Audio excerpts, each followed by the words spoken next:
nini maana shukrani? Ashukru kama alivyosema al-Imam az-Zajjaji Abu al-Qasim az-Zajjaji, mwanazuoni wa lugha, kwenye kitabu chake Ishtiqaqu Asma'illah. Ishtiqaqu Asma'illah, al-Imam az-Zajjaji akizungumzia shukru anasema shukrani muqabalatul mun'imi ala fi'lihi bithana'i alayhi.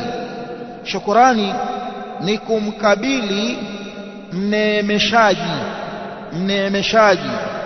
kwa tendo lake la neema, bithana'i alayhi, kwa kumzungumza kwa uzuri,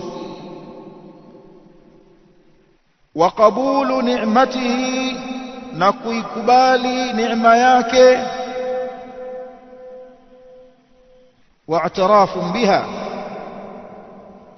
na kuikiri kwamba hii ni neema. Mun'im anaweza akawa ni Allah, mun'im anaweza akawa ni mtu, kwamba kuna kitu kimetokea kwenye mikono ya huyu, kuna neema yake, huyu ni mun'im wako.